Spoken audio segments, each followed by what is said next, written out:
자, 누구와의 비교도 거부한다. 독창적인 시선으로 정치권을 통찰하는 여의도 펠레 시간입니다. 한국 정치인들이 가장 많이 찾는 최고의 분석가 박성민 정치 컨설턴트와 함께합니다. 안녕하세요. 네, 안녕하세요. 자, 이 얘기도 좀 보죠. 앞서 저 이낙연 전 대표 전 총리 인터뷰도 있었는데 지금 보니까 이낙연 전 총리의 대선 출마 여부 이게 좀 이슈가 좀 됐어요. 지금 보니까 이 이제 원칙과 상식 의원이 주도했던 미래연합 일각에서 이낙연 전 대표의 대선 불출마 이선 호텔 요구했다는 보도가 있었는데 일단 양측은 다 사실이 아니라고 부인을 했고 이낙연 전 총리도 앞서 저와의 인터뷰에서 대선이 이제 3년이나 남았는데 그 얘기를 지금 하는 것은 오만한 것이다라고 이제 이야기를 했거든요. 왜 이 이낙연 전 대표의 대선 여부가 지금 나오는 거예요? 벌써? 저도 잘 모르겠는데 그 얘기가 뭐 모르시면 어떡해요? 아니 오만한 것도 아니고 네.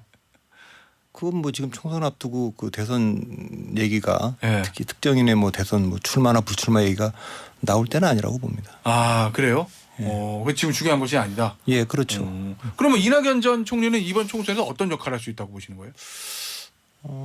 이낙연 총리가 자기는 뭐 그냥 한 인재 영입위원장 정도 예. 하면 좋겠다 이런 얘기를 하지 않았습니까? 예. 그러니까 이낙연 총리는 대선 경선에서 졌고 그다음에 이제 계속 그 당내에서 입지가 원래 이제 총리도 하고 당 대표도 하고 대선 후보도 하고 한때 대선 1위였죠. 예.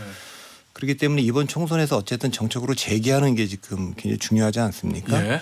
그러니까 이제 큰 욕심 부리지 않고 재기를 한다 이렇게 할 때는 이번 이 그 제3지대의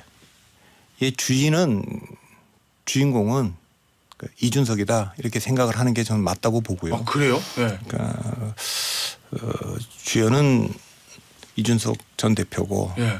나머지 분들 지금 나와 있는 분들이 많잖아요. 원칙과 상식도 있고 뭐 금태섭, 양양자 뭐 네. 또 뭐 이렇게 있는데 이분들은 조연이다 예. 이렇게 생각한다면 예.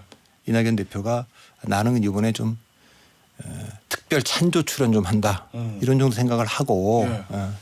이것이 잘 되도록 왜냐하면 정치 경험 있는 분들이 거기 많지 않기 때문에 예. 그러니까 그런 면에서 뒤에서 조금 이렇게 받쳐주는 역할 그래서 그것이 성공한다면 예. 역시 그 이낙연 전 대표의 정치적 입지도 좀 확보될 수 있는 거고 그게만 실패하면 예. 지금 민주당을 탈당한 상태 아닙니까? 당대표나 총리까지 지내고 탈당까지 한 상황에서 그 실험이 실패로 돌아가면 공간이 없겠죠. 그러니까 이준석 대표도 어쨌든 욕심부리지 말고 이번에는 국회에 진입하는 거 그걸 목표로 해야 될 것 같고 이낙연 대표도 어쨌든 그 정치적인 재기의 발판 마련하는 걸로 나머지 분들은 진짜 한국 정치 변화를 원했던 분들인데 금태섭 뭐 양양자 조홍천 뭐 김종민 이현우 이런 분들이 있지 않습니까? 또 정의당에서 오신 분들도 있고 그러니까 이런 분들도 어쨌든 의석을 최소한 그 캐스팅 보트를 질 수 있을 정도 의미 있는 거를 좀 확보를 해야 되지 않겠습니까? 이번에 그 대만 선거에서 주목해봐야 될 거는 대만에 이제 우리는 지금 뭐 민진당과 국민당 얘기를 하고 있는데 제3당. 민중당이 굉장히 약진을 했어요. 그러니까 대개 그 국민당과 민중당의 후보 단일화가 무산되고 나서 예. 국민당 후보가 올라가고 민중당 후보가 좀 떨어졌단 말이에요. 예. 그게 보통 제3 후보의 운명이죠. 우리도 그렇죠. 보면 정주영 후보도 한때 뭐 바람 일으키다가 떨어지고 맞아요. 이인재 후보도 바람 일으키다 떨어지고 예. 그다음에 또 그 뭐 그런 게 쭉 있었지 않습니까? 단일화 경선에서 못 이기면. 예, 그러면 이제 그게 쭉 밀려서 내려가는 것인데 그런데 최종적으로 26%를 얻었어요. 예, 그리고 그거는 그 전에 발표됐던 여론조사보다 더 나온 겁니다. 그런데 네. 대개는 이제 중국과의 관계, 미국과의 관계를 어떻게 할 거냐에서 민주당과 국민당이 세게 붙었는데 이게 MZ 세대를 기반으로 해서 2019년에 창당된 당이거든요. 그리고 그 당이 대통령 총통 후보에서 상당히 이제 우리로 말하면 대통령 선거인데 거기서 아주 바람을 크게 일으켰을 뿐만 아니라 또 하나는 이제 의석을 8석을 확보를 했는데 8석 별거 아닌 것 같지만 민진당과 국민당의 의석 수 차이가 한 석 차이고 그렇죠. 이 8석이 지금 캐스팅 캐스팅보트를 쥐고 있는 거예요. 그러니까 적어도 그런 정도의 그것도 이제 MZ 세대를 기반으로 한 거기 때문에 우리도 사실 이제 젊은 세대를 기반으로 하는 이제 그 개혁신당 이것이 어떤 바람을 일으킬 거냐 하는 거기 때문에 지금 이번 제3신당은 지역이나 이념보다도 세대를 기반으로 해서 1차 동력을 좀 얻어야 될 겁니다. 그런 면에서 이낙연 전 총리께서도 알기 때문에 내가 뒤에서 역할을 좀 알겠습니다. 하겠다 이런 정도 아닌가 봅니다. 그런데요. 앞서 그 말씀하셨잖아요. 이준석 전 대표가 주연이 되고 원칙과 상식, 이낙연 전 대표, 양양자, 금태섭 의원, 전 의원 다 조연이 돼야 된다 이렇게 말씀하셨고 그거는 좀 왜 지나친 그래요? 얘기일 수 있는데 네. 제가 그 말씀드리는 건 제가 이번에 대만 민중당 선거를 보면서도 그렇고 네.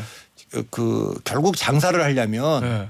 단골 손님들은 다 기존에 그 있지 않습니까? 네. 그러면 유동성이 많은 데 가서 유동인구가 많은 데 가서 이제 새 가게를 열어야 될 거 아닙니까? 사람들 네. 많이 왔다 갔다 하는데 네. 그 유동성이 가장 많은 데가 어디냐? 20, 30대입니다 지금. 그 무당층이 제일 많고 스윙보터가 제일 많고 네. 실제로 이번 선거에 승패를 좌우할 분들은 20, 30대거든요. 그럼 예. 지금 현재 나와 있는 정치 세력들 중에 예. 20, 30대에 가장 어필할 수 있는 지금 정치 세력이 어디냐라고 하면 그건 뭐 역시 이준석 전 대표 쪽이 좀 정서적으로나 뭐 어젠다나 이런 면에서 좀 앞서가고 있으니까 예. 그걸 좀 최대한 살리는 게 좋다. 예. 그러니까 지금 근데 한동훈 위원장이 지금 국민의힘의 비대위원장이고 이재명 대표가 민주당의 대표지 않습니까? 예. 되게 이재명 대표는 저랑 비슷한 세대인 그 586 세대입니다. 예. 한동훈 위원장은 이제 X세대라고 하죠. X세대라고 얘기할 수 있는 시점인데 그다음에 이제 그 이준석 대표는 소위 MZ세대라고 얘기하는 예. 85년생 아닙니까? 이제 그렇게 이제 한 10년 정도씩 그 터울이 있는데 그런 면에서 이번에 가장 그 유동화되어 있는 스윙보터들한테 어필할 수 있는 사람 아니냐 이제 그 점을 놓치지 말라 예. 이런 뜻에서 제가 강조하는 겁니다. 근데 현실적으로 쉽겠어요. 왜냐하면 기본적으로 이준석 전 대표는 영선의 국민의힘 출신. 다른 나머지 제3지대 세력들은 대부분 다선 의원 선수가 있고 그리고 민주당 출신인데 이념도 좀 다르고 선수도 다르고 그런데 영선이 이준석 전 대표를 주연으로 띄우고 우리는 조연으로 물러나는 제3지대를 만든다? 이 현실적으로 쉬울까 저는. 쉽지 않죠. 예. 그러니까 이게 세 가지가 결국 문제가 될 텐데 예. 신당의 성공 조건 세 가지는 예. 첫째는 첫째는? 국민의힘과 민주당이 혁신을 제대로 안 해야 됩니다. 이때 혁신이라고 하는 건 역시 인물이죠. 뭐 그렇죠. 정책도 있지만 그게 지지부진해야 되지. 거기가 뭐 제대로 혁신하면 네. 이 공간이 자체가 없어요. 그러나 그것이 혁신을 안 한다고 해서 승리를 보장하는 건 아니고 그거는 이제 뭐 필요 조건이죠. 충분 네. 조건 두 가지는 뭐냐면 새로운 가치. 이 양당 정치를 비판만 할 게 아니라 우리는 어떤 정치 하려고 그러고 어떤 문제를 다루려고 한다라고 하는 그 분명한 비전과 가치를 내세우는 게 이제 두 번째입니다. 그다음에 세 번째는 대단히 어려운 문제이기 때문에 이걸 하나로 묶을 수 있는 리더십이 너무 중요합니다. 그러니까 제가 그래서 뭐 옛날에 일본의 메이지 유신 때 사초 동맹을 그 성공시킨 그 사카모토 료마 같은 그게 굉장히 어렵잖아요. 항상 사카모토 로마가 필요하다는 얘기를 많이 하죠. 네. 그런 사람이 필요한데 네. 과연 그게 있을 것이냐 예. 하는 거가 이제 숙제죠. 예. 쉽지 않죠. 빅텐트가 쉽겠습니까? 알겠습니다. 관련해서 이 저 텐트하고 큰 집 관련해서 보면 이준석 전 대표는 뭔가 좀 아직까지 제3지대에 들어가는 거 좀 주저주저하는 것 같은 느낌을 좀 받거든요. 이낙연 전 대표는 텐트를 크게 쳐달라. 이준석 전 대표는 텐트에 살고 싶은 생각은 없다. 떴다방은 안 된다. 튼튼한 집, 큰 집, 대선까지 함께하는 집을 짓자. 뭐 이런 얘기. 앞서 이낙연 전 총리는 아예 그거는 그냥 원론적인 발언이지 이거를 뭐 그렇게 의미 부여할 건 아니다라고 얘기를 하긴 했습니다. 그러니까 이준석 대표 입장에서만 보면 제가 네. 그 탈당하기 전에도 세 가지 선택지가 있다. 네. 국민의힘에 어쨌든 잔류하는 방식이 있고 네. 나가서 독자 신당을 하는 방법이 있다. 장기적으로 보고. 네. 그다음에 세 번째는 빅텐트에 들어가는 거다. 네. 이 가능성이 다 있는 건데 독자 신당을 했을 때 뭐 홍준표 시장 같은 분도 아니 그거 비례정당만 해도 꽤 할 겁니다. 네. 그럴 겁니다. 그렇게 하고 다만 이준석 대표가 그 독자 정당의 비례대표로 가는 것 그 결정을 할 수 있는지 잘 모르겠습니다만 그거 뭐 좀 하겠죠. 또 선거제도도 어떻게 될지 모르겠습니다만 네. 뭐 그 공간은 좀 있을 겁니다. 이제 그렇게 하는 방법이 있고 그게 아니고 빅텐트에 들어가서 본인이 뭐 지역구도 출마할 수도 있고 그러면 이제 뭐 빅텐트에 가서 이걸 다 묶어낼 수 있겠는데 그 묶어내는 게 지금 뭐 보수에서 온 분도 있고 진보에서 온 분도 있고 호남에서 온 분도 있고 영남에서 온 분도 있고 다 지금 다르잖아요. 그렇죠. 이걸 지금 하나의 당으로 해서 이게 튼튼한 집이어서 우리가 여기서 다음 대통령까지 간다. 저는 그건 무리한 얘기라고 봅니다. 그러니까 지금 당장 이 분들이 빅텐트에 모이는 이유는 뭡니까? 총선. 당면하는 그 예. 공동의 적이 있기 때문에 모이는 거 아닙니까? 예. 사초동맹은 어떻게 됐습니까? 막번 체계를 무너뜨리려고 막부에 대항하기 위해서 사츠마와 그 네. 조슈가 합쳤는데 끝나고 어떻게 됐습니까? 다시 전쟁했잖아요. 네. 그 선한전쟁, 세인한전쟁이라는 걸 또 했어요. 네. 로마는 죽었고. 예, 그다음에 로마는 그 전에 죽었고, 그다음 에 사이고 닭머리가 죽지 않습니까? 그러고 나서 저기 우리 독일에 맞선 2차 세계대전 때도 미국과 소련이 독일 항복하고 어떻게 했습니까? 냉전으로 들어갔지 않습니까? 일본, 중국 그 1900 그 태평전쟁에서 일본 꺾고 공산당과 국민당이 어떻게 했습니까? 또 내전 들어갔잖아요. 그러니까 그건 그 뒤의 문제고 그럴 수 있는데 중요한 거는 뭐냐면 이 양당 정치의 그 균열을 내야 된다. 이대로 갈 수는 없다. 이대로 가면 이거는 뭐 정치가 아니다. 이거는 이게 전쟁이지. 그러니까 이걸 정치를 복원하려면 어쨌든 이 두 세력의 그 지분을 좀 약화시켜야 된다. 요 목표 하나. 딱 요 목표 하나를 가지고 일단 그 임시로 손잡는 거 아니겠습니까? 빅텐트라고 얘기하는 게.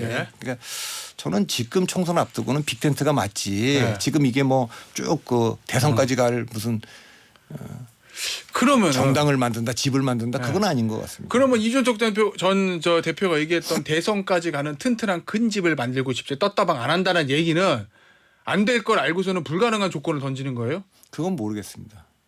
그거는 이제 어쨌든 본인이 네. 그 당선만을 위해서 뭐 이렇게 선거공학적인 선택을 하려는 건 아니고 내가 나와서 가려고 하는 지향점은 기성정당하고 전혀 다른 새로운 정당을 하려고 하는 거다. 이제 이런 거기 때문에 이준석 대표가 말한 그것이 떴다방이 아니라고 얘기하는 것이 기성정치를 극복하지 못하는 그냥 배지나 달려고 하는 그런 정치를 말하는 건지 예. 뭐 그럴 수 있다고 봐요. 정당을 말하는 게 아니라 그런 정치, 그런 정치에 내가 참여할 생각은 없고 우리가 적어도 나와서 이 새로운 걸 하려 그러면 기성의 그 정치하고는 완전히 다른 정치를 보여줘야 되는 거 아니냐. 그건 적어도 떴다방은 아니고 그건 뭐 진짜 한국 정치의 새로운 장을 여는 그런 정치 정당을 만들고 싶다라는 뭐 의지를 뭐 보여준 거라고 저는 봅니다. 혹시 이준석 전 대표의 최종 목적이 민주당 계열과 같이 하는 제3지대가 아니라 국민의힘의 대안 세력이 되고 싶어서 독자 노선을 걷고 있는 그건 잘 모르겠습니다. 그러니까 제가 그 잘 모르겠다는 게 이준석 대표는 박근혜 그 비대위원장에서 픽업돼서 들어왔거든요. 근데 그때부터 계속 보수정당에 몸을 담아서 보수정당 대표까지 했어요. 애정이 있죠. 그런데 이제 어느 날 보면 이제 그분의 정책 멘토가 끌어주긴 박근혜 비대위원장이 픽업을 했는데 유승민, 김종인 이런 분들이 멘토로 알려져 있습니다. 근데 그 상당히 처음에는 이제 그 유승민 의원하고 가깝게 지내는 것처럼 비쳤어요. 바른정당 할 때도 그렇고 바른미래당 할 때도. 근데 어느 순간 이렇게 얘기를 하더라고요. 자기가 2012년에 비대위 가봤더니 비대위원으로 들어오신 김종인 비대위원이 이거 정강정책에서 이거 저 보수란 말 빼자 그랬는데 그때는 이해를 못했는데 지금 이해가 지금 된다. 그리고 이제 한국 경제나 해결책을 그 보면 유승민보다는 김종인에 좀 더 점점 시간이 갈수록 기우는 게 아닌가. 그러면 꼭 보수를 기반으로 이분이 장기적으로 정치를 하려고 하는 건지는 잘 모르겠습니다. 그 판단은 제가 좀 유보하겠습니다. 알겠습니다. 자, 하나 더. 이 빅텐트 시점에 대해서 이 저 원칙화 상식 미래연합입니다. 미래연합 측에서는 설 전에는 정리가 돼야 된다. 왜 2월 14일까지 정리가 돼야 기호가 나오니까 이 얘기인 거고 이준석 신당 측에서는 개혁신당이죠. 너무 빠르다 뭐 이런 얘기인 것 같고 시점은 언제가 제일 좋다고 보세요? 시점 저도 이거 잘 모르겠어요. 근데 2월 10 어쨌든 기호는 3번을 일단 확보를 해놔야 될 것 같고. 그러면 미래연합이 유리하죠. 현역 의원 3명. 그러니까 일단 그렇게 하고 나머지 빅텐트가 될 때는 이 당을 중심으로 다 흡수통합하면 되니까 일단 기호는 아마 그 좀 어쨌든 정의당보다는 앞서는 번호를 확보하려고는 할 것 같습니다. 미래 대연합. 그러니까 거기가 이제 지금 현재 지금 3분 나와 있는데 더 덧붙여 갖고 어쨌든 7명 이상 확보해 갖고 3번을 확보해 놓자 이런 거고 각자 지금 이제 그 개혁신당의 이준석 전 대표의 생각은 좀 본인들이 프로모션할 시간 한 달 정도 좀 각각 해야 되는 거 아니냐. 그러지 않으면 이제 그 나오자마자 자기의 뭐랄까 그게 잠재력이나 이런 걸 보지도 못하는 거 아니냐는 생각이 있어요. 2015년에 이제 안철수 의원이 탈당을 했는데 12월 13일 날 안철수 신당이라고 할 때는 여론조사에서 굉장히 높게 나왔어요. 근데 그 뒤에 1월 달에 가서 보니까 그 당이 2월 2일 날 창당했는데 2월 2일 날 창당할 때 제 기억으로 갤럽에서 정당 지지율이 8%까지 떨어진 적이 있어요. 왜냐하면 1월 달에 굉장히 거물급들이 많이 거기 합류했어요. 김한길 전 대표, 뭐 박지원, 정동영, 천정배 이런 분들이. 그러니까 다 나와서 한마디씩 하니까 안철수가 묻혀갖고 웅웅대니까 뭐라 그러는지 잘 안 보이는 거예요. 이제 그래서 그때 안철수 의원이 밤마다 페이스북 라이브를 43일간 했거든요. 이제 그러면서 이제 안철수가 왜 이 정당을 만들려고 하는지가 보이면서 정당 지지율이 상승을 했는데 그런 면에서 보면 그 이준석 대표도 본인이 나와서 어떤 정치하려고 그런다라는 걸 조금 마음껏 한 달 정도는 조금 이렇게 뛸 수 있는 공간이 좀 있어야 되는 거 아니냐 뭐 그런 거를 조금 얘기하는 것 같습니다. 알겠습니다. 자, 각 당으로 좀 들어가 보죠. 이제 이재명 대표 곧 복귀한다. 빠르면 오늘 복귀한다. 뭐 이런 저 기사도 있던데 당 복귀했을 때 공식적으로 내야 되는 첫 번째 메시지는 어떻게 해야 된다고 보세요? 글쎄요. 그러니까 그 뭐 너무 많은 얘기를 할 수가 있고 네. 그런데 제일 중요한 거. 제일 중요한 건 지금 뭐 그 당이 저 한동훈 위원장은 계속 일관된 얘기가 이기는 공천하겠다는 얘기를 하고 있지 않습니까? 네. 그 공천 관련된 얘기를 하고 있고. 그러니까 당연히 이재명 대표도 이번 총선이 얼마나 중요하고 네. 여기에서 우리가 이기기 위해서 뭐를 해야 되는지 이겨야 된다 반드시. 네. 그 얘기를 좀 해야 될 겁니다. 그러니까 지금 와갖고 뭐 다 늦었는데 뭐 통합을 한다. 다 나갈 분들 다 나간 상황에서 네. 뭐 통합을 뒤늦게 한다는 건 얘기가 좀 안 되고 그리고 지금 자범들이 많지 않습니까? 공천 관련돼 갖고 지금 뭐 기준도 적격 판정 내린 네. 것도 뭐 측근들이라고 하는 분들도 많이 있으니까 어쨌든 이 문제를 정리할 수 있는 분은 이재명 대표밖에 없고 그렇죠. 본인의 기준도 이번 선거는 우리가 질 수가 없다. 저쪽보다는 더 우리가 뭐 도덕적으로나 모든 기준을 강화해서 네. 내야 된다. 이기는 공천해야 된다. 그 얘기를 해야 되지 않을까 싶습니다. 관련해서 그 부분은 어떻게 보세요? 지금 방금 전에 말씀하셨던 예를 들면 그 공직 적격 후보자 예를 들면 뭐 노웅래 의원 같은 경우는 지금 기소가 돼 있고 그다음에 황운하 의원 같은 경우는 1심에서 당선 의원직 상실형 나왔거든요. 실형 선고 받았거든요. 그 부분에 대해서 아직 뭐 공천 과정은 아니지만 적격 판정을 받은 부분 이런 부분들은 근데 그 이제 이 서류 심사에서 뭐 그 두 가지 문제가 있습니다. 그러니까 네. 하나는 이게 허들이 낮아진 정도가 아니라 그러니까 적어도 박근혜 대통령 탄핵을 요구했던 정당이고 네. 그다음에 이명박 대통령까지 구속을 요구했던 두 전직 때 그 정도의 높은 허들을 요구했는데 허들이 계속 그 당대표의 사법 리스크 때문에 낮아졌다가 당원 당규도 고치고 해서 이 외람된 얘기지만 지금은 그냥 기준이 허들이 낮아진 게 아니라 그냥 바닥에 깔아놓은 것 같아요. 예, 그러니까 법적 정치적 도덕적 허들이 굉장히 낮아져 있는 상태입니다. 그러니까 이 상태에서 어떤 걸 기준으로 아까 사법 리스크만 관련해서도 보면 옛날에는 뭐 기소만 되면 당연히 당직 정지 이렇게 했는 건데 지금은 1심에서 이미 실형이 나온 분도 지금 적격 판정 받은 거 아닙니까? 그 정도로 지금 낮아져 있고 도덕적 기준으로 봐도 뭐 막말이다 뭐다 해도 이거 다 이제 그럼 아니 이게 당대표도 이랬는데 이렇게 나올 거기 때문에 그 점은 대단히 어렵게 돼 있습니다. 사실 기준을 잡기가. 근데 이 문제에 대한 해결도 그러나 당이 집단적 의지로서 선거에서 이기려면 전 이런 식으로 모든 후보들이 다 친명이 지금 비명이 이 안에 있을 때는 이낙연 대표도 있고 뭐 원지가 상식도 있을 때는 마치 노선투쟁인 것처럼이라도 싸울 수 있지. 예를 들면 다 나간 다음에 친명이 남아갖고 자기들끼리 경쟁할 때는 정말 볼썽사나운 경쟁이 될 수 있거든요. 이거를 상당히 이재명 대표가 미리 정리하지 않으면 적격 통과 정도가 아니라 자기들끼리 뭐 폭로전에다가 뭐 그러면 이제 그 선거 망하는 거죠. 알겠습니다. 국민의힘 얘기 좀 해보죠. 자, 한동훈 국민의힘 비대위원장이 요즘 강조하는 키워드가 두 가지입니다. 격차 해소하고 정치개혁. 1호 공약으로는 격차 해소에 관련된 공약을 내겠다. 뭐 이런 취지 얘기를 한 것 같고. 그다음에 정치개혁으로 요거 금고형 이상 확정 시 세비 반납, 불체포 특권 포기, 그다음에 귀책 사유로 재보궐선거 치러지면 무공천하겠다. 뭐 이런 얘기들 하고 있는데 이게 국민의힘의 가장 약한 부분인 중도층 공략에 효과가 좀 있을까요? 저는 뭐 없다고 봅니다. 아, 그래요? 왜 없다고 네. 보냐 하면 이거 다 한 거예요. 새로운 게 하나도 없어요. 그러니까 한동훈 표가 없어요. 그리고 예를 들면은 기책 사유가 있는데 공천하지 않겠다. 그건 민주당도 했다가 잘 아시지만 뭐 이낙연 대표 때 다 공천했지 않습니까? 네. 당원의 의사를 물어서. 네. 그리고 강서구청장 선거에 후보를 낸 게 국민의힘이 그거 불과 얼마 전까지 얘기입니다. 네. 그러니까 적어도 한동훈 위원장쯤 되면 그분이 비대위원장이라고 한다면 강서구청장 공천은 분명히 우리가 잘못한 겁니다라고 얘기를 해야죠. 그러니까 지금 한동훈 목소리가 안 들린다는 건 지금 뭐 그냥 누가 써준 걸 읽는 듯한. 그러니까 이 정치를 모르니까 그런 거지. 저는 불체포 특권 포기도 서약을 해야지 뭐 공천 주겠다고 하는 것도 좀 많이 나갔다고 봐요. 그러니까 헌법에 들어있는 권리인데 그건 개인이 결단할 문제지 그걸 안 하면 공천 안 주겠다는 것도 말이 안 된다고 보고요. 예. 그건 뭐 법조인으로서 과연 그렇게 얘기할 수 있느냐 이런 생각도 들고 그래 지난번에도 비대위원장이 됐으면 적어도 운동권 청산 얘기하기 전에 예. 제가 이 윤석열 정부 세 번째 비대위원장인데 정권 교체를 지지했던 분들이 실망시킨 게 사실 아니냐. 대통령도 좀 변해야 될 것 같고 당도 좀 변해야 될 거고 저도 많이 변해야 될 것 같다. 그래서 지금 민심을 가감없이 대통령께 말씀을 좀 드리겠다. 뭐 이런 정도 해야 되는 건데 그 얘기 한다면 뭐 운동권 청산론 나와야 되는데 그 얘기도 안 했고 이번도 아까 말했지만 아니 10월 달에 10월 26일 날인가요? 그날 그 강서청 공천을 했는데 그걸 사과한 다음에 우리가 그건 잘못한 거다 해놓은 다음에 이제 앞으로는 이런 일 다시 없겠다 이렇게 얘기해야 되는 거 아닙니까? 그러니까 그런 점에서 좀 별로 그렇게 인상적인 그런 게 없어요. 그러니까 한동훈 양이 정치에 잘 안 맞고 그러지만 무슨 지금 퍼포먼스 이벤트만 많이 하고 다니거든요. 뭐 택배처럼 뭐 우리가 한동훈이라는 분한테 기대하는 건 그거 아니거든요. 뭐요? 그거는 모든 대표 누구를 앉혀놔도 할 수 있는 거예요.